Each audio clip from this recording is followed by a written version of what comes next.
Luke 12:49 through 53 for us. Anybody?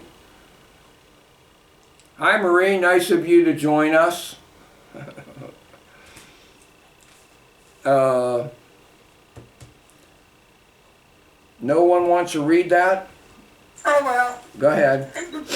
I have come to cast fire upon the earth, and how I wish it were already kindled. But I have a baptism to undergo, and how distressed I am until it is accomplished. Do you suppose that I came to grant peace on earth? I tell you, no, but rather division. For from now on 5 members in one household will be divided, 3 against 2, and 2 against 3. They will be divided, father against son, and son against father, mother against daughter, and daughter against mother, mother-in-law against daughter-in-law, and daughter-in-law against mother-in-law. Okay, as you can see, the family, what we use today in society as the extended family, and we go down into our second and third cousins and blah, blah, blah, whatever. The thing is that God has assembled us into these groups, these little groups. And these people are in this group, this family, are integral pieces of your belief system, what you really believe and how you practice that belief with them, how you present concepts of God to them, because they're your first experience with living the truth. And so what we have here is the not the subconscious, but the full awareness of our who we are. You know, why do you think the division comes here?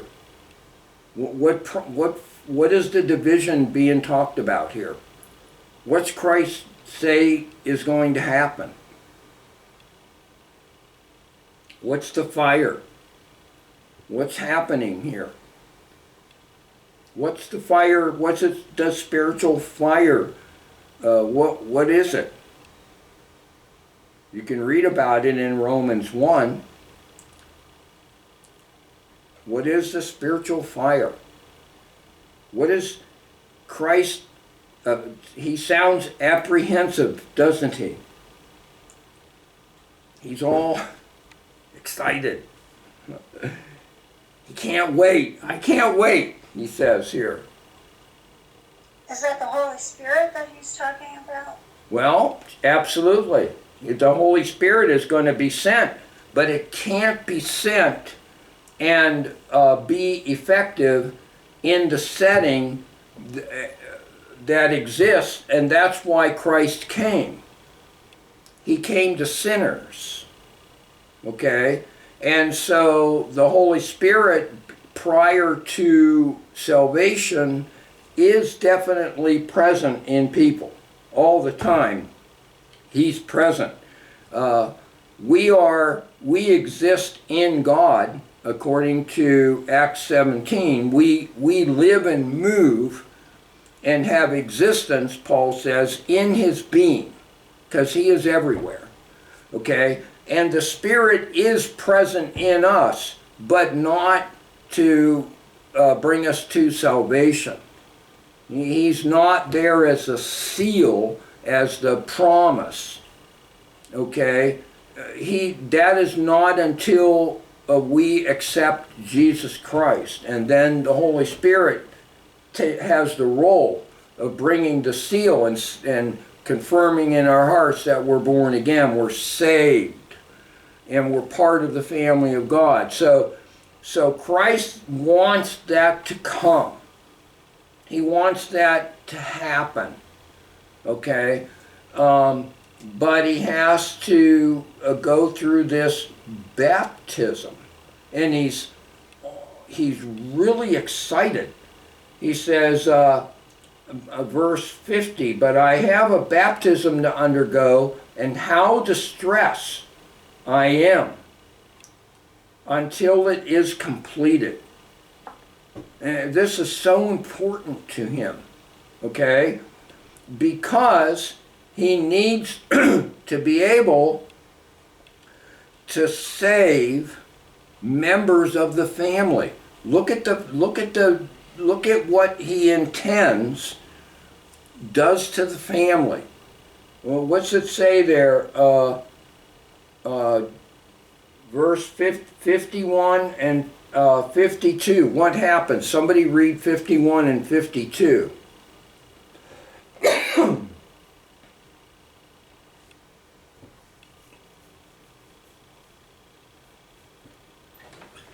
Anybody? Somebody else read. Somebody read.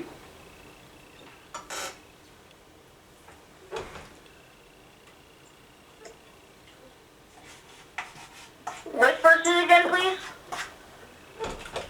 We're reading the what Christ is anticipating. We're reading about what will change.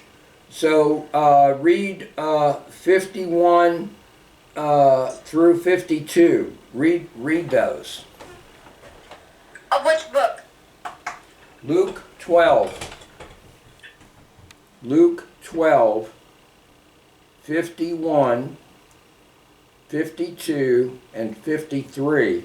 And as you read, note the change that occurs. Note what Christ wants to do will drive. It's going to drive this. The truth about Christ. Look what the truth about Christ, about Jesus, did in Jericho. The division it caused. It pulled Zacchaeus out of that soup he was in with the town folk. It pulled him out of it. It brought him out. It divided the city. It separated out Zacchaeus, okay, from the mirror of evil that he was faced with every day. The subjective thought of the townfolk that he was crooked and that he was rich with doing evil things, and how they beat him up socially. Okay, so look here. So read 12, 51, 52, and 53. Alright.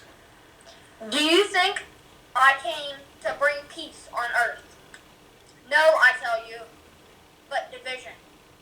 From now on, there will be 5 in one family divided against each other. 3 against 2, 2 against 3.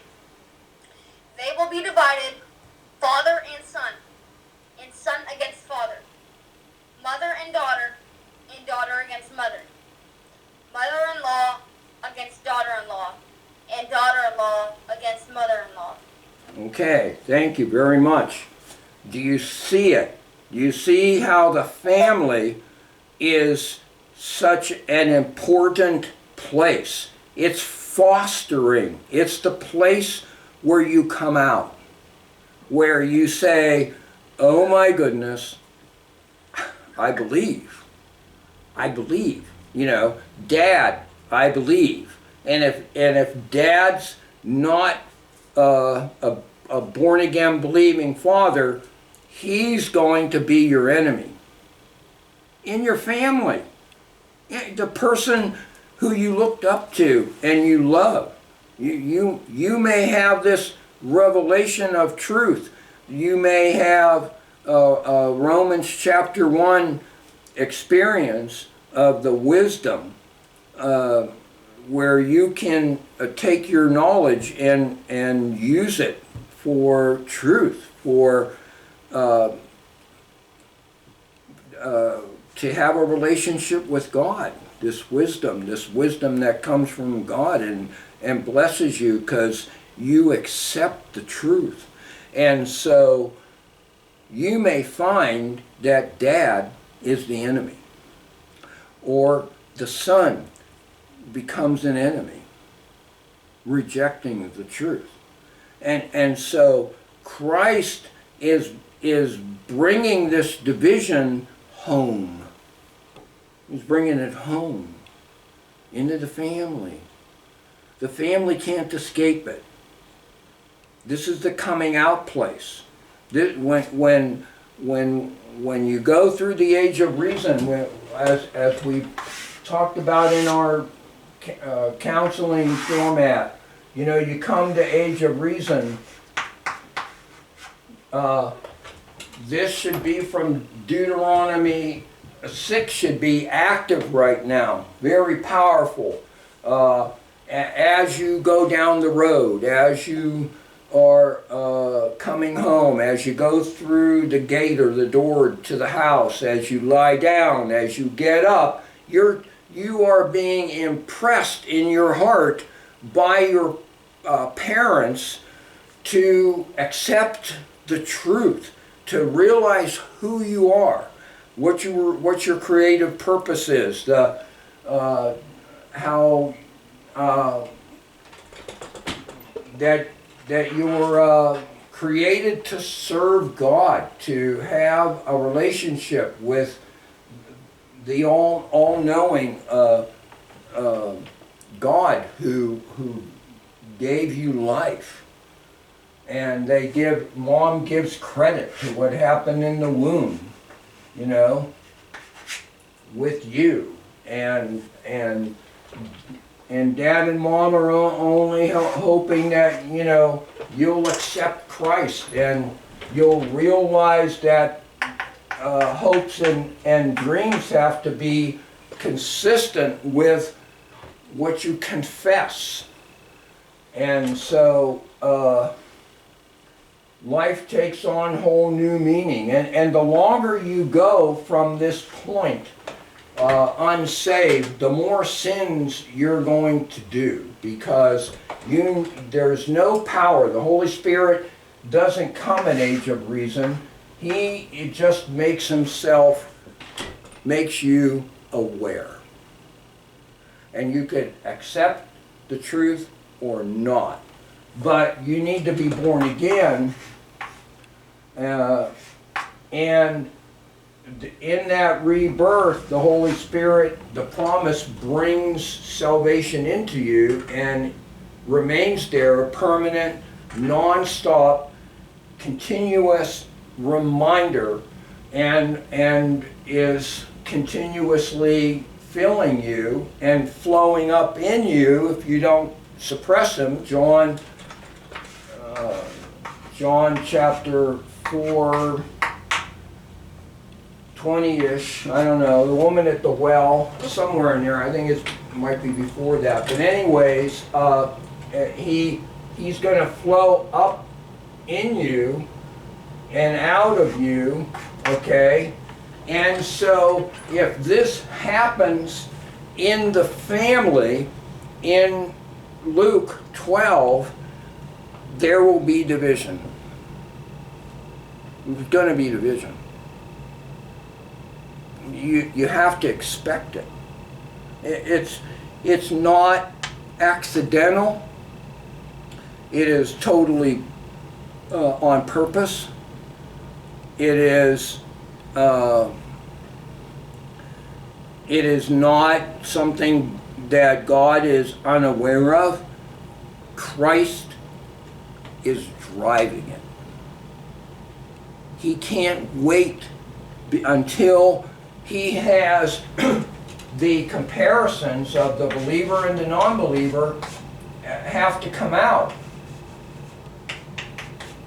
There has to be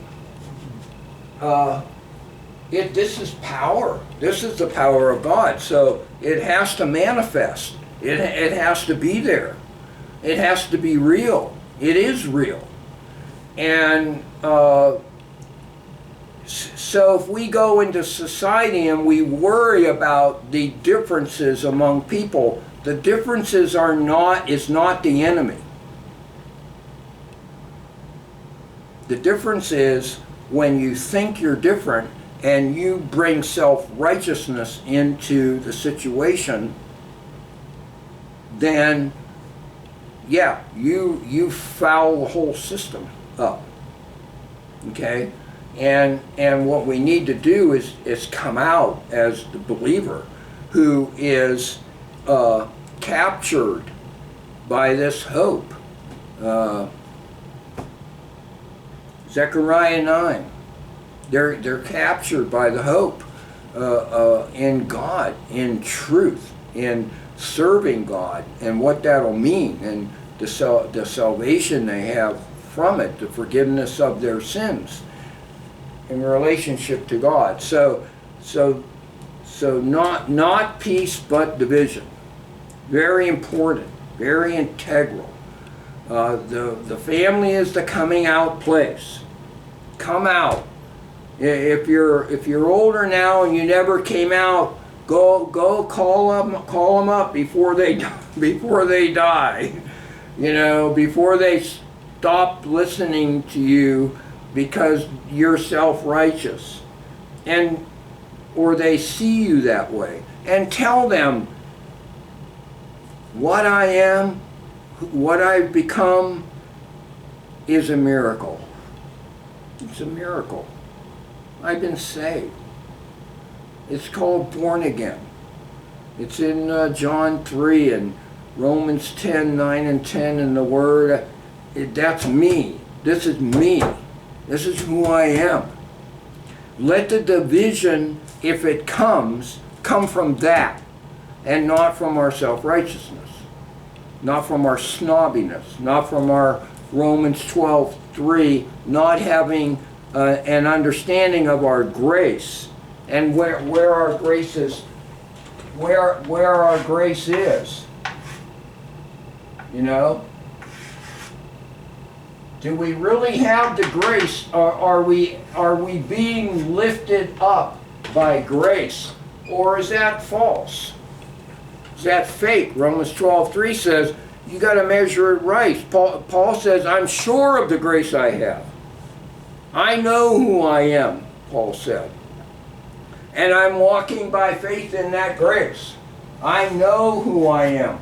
My scale is right. My scale is right. I know who I am. I know in whom I believe. I know about my salvation. It's real. And so come out in the family. That might be the reason why there is so much stress and such a problem in the family, is because the saved are trying to impress the family with a self-righteousness. It could be, okay, but the thing of it is if we're going to add demons into this mixture, you can see how they could have a field day with this. Oh, there's so much strife in so-and-so's family. They just fight all the time. There's so much bickering. Well, is it really fighting, and is it really bickering, or is there really God reaching into the heart of people there? One saved out of the family, two saved out of the family, and you have this division, this war of the worlds, so to speak, going on in the family. Okay? And then we want to beat ourselves up. Oh, you know, I don't have a strong presence in my family, or I wish I could reach them. You want to reach them? Go for division. Come out from among them. 2 Corinthians chapter 6. Come out from among them. Tell them who you are. You want to do what the Word wants you to do? You want to do what Christ in His heart was filled with anguish because He needed to bring it out. He said, I got to cause this in the families. If I don't cause this in the families, the the subsetting for society. If I don't cause this in the family, they're going to go out in society and they're just going to be like every other unbeliever out there. You guys seeing that? Anybody out there? Is this hitting home? I mean, in your spirit, are you acknowledging this, or am I way off with it? Are you sensing? It explains like how everyone always said like the mother-in-law and daughter-in-law are supposed to hate each other, and like there's never a reason as to why. It's like, oh, you took my son away, or It's a joke in society. Oh, who is the problem? You got a mother-in-law, right? Ho ho ho, and it's a joke. or the in-laws. Just both. Sure, the in-laws, the jerks. That's yours. Are you understanding that? Are you guys, anybody, is this being confirmed in your spirit? Are you confirming it inside? Because if you are, what it's doing is it's pulling you out of this subconscious state where we live, and we just think family is not a big deal. It can't possibly be a subgroup where the principle of salvation and the sorting out of the seed and the sheep, it can't be that. It's just having kids and having a house and a horse and a dog. That's family, because from this principle you got to go to the problem that's in the schools and the curriculum that's evil. I mean, from this you have to fight for the truth, for the children, for the sexual assault that's being done on them. It's like this is a major springboard into fixing all of that. What if your family doesn't believe your faith? It's not relevant. How is that relevant? The power is your belief. The what do you call it? The catalyst, the power is your belief. That's why Christ says, I can't wait to cause this power to come into the world. I can't wait to save somebody in a family and have the power of their conviction, their sinlessness because of me come into that family.